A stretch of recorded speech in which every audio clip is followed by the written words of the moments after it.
First of all, I think most of us want to say to the President, Mr. President, we can't wait. Arkansas can't wait.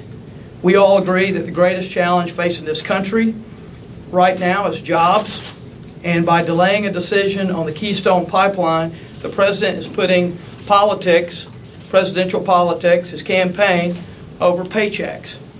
Approval of this, what is a shovel-ready project, private sector stimulus of $7 billion should be a no-brainer for anyone interested in jobs and job creation. We're talking about 20,000 direct jobs and 100,000 indirect support jobs. In my home of Little Rock, in the 2nd Congressional District of Arkansas, we are proud to have Wellspun. Wellspun is manufacturing the pipe itself, and when I'm through, I'll let David DeLee of Wellspun say a few words about the work that they're doing there.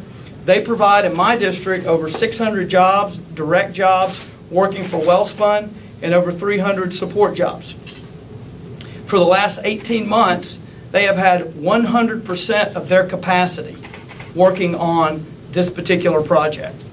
Now, I know that there have been some objections with regard to Nebraska, but I think progress is being made on that. And the question here is not how we're going to work it out in Nebraska. The question is, where's the President on this, and why has he decided to delay this project until after the elections? If you look at these headlines here, it's pretty clear what's going on. You see the Associated Press, no decision on transnational pipeline. And then you see Obama advisors fret over the political risk. And then you see green groups warn Obama he'll pay the price for approving the pipeline.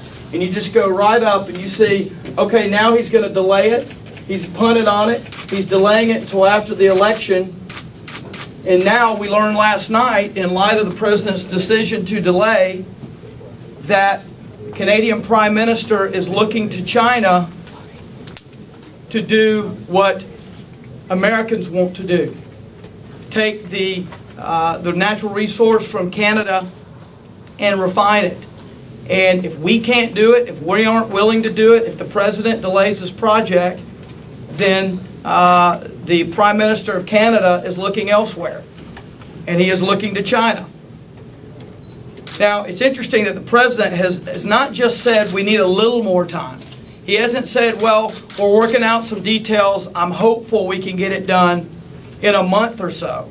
He has said specifically, it's going to take until after the election. This is all about a presidential campaign and not leadership. This is the presidential equivalent of voting present. Also, this is a national security issue. We ought to be getting our oil and energy from our friends and not countries, some of which hate us. This is a critical piece of getting on the road to energy independence. And now we have the issue of China. The President has a choice. He can allow the creation of jobs here in the United States, or he can help create Chinese jobs, which is exactly what will happen. I met with the Premier of Alberta, Canada, at the Canadian Embassy this morning, and we talked about just that. They need someone to refine this natural resource. And there are a lot of moving parts with regard to this $7 billion pipeline investment. They can't just sit around waiting. They can't handle the uncertainty. This is not a situation where the Canadians will just sit around and give us all the time we need. They are going to look elsewhere.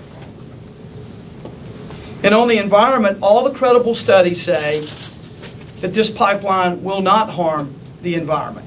In fact, for those who believe that stopping this pipeline will somehow decrease oil consumption and oil demand, they're wrong. We will still continue to consume what we need.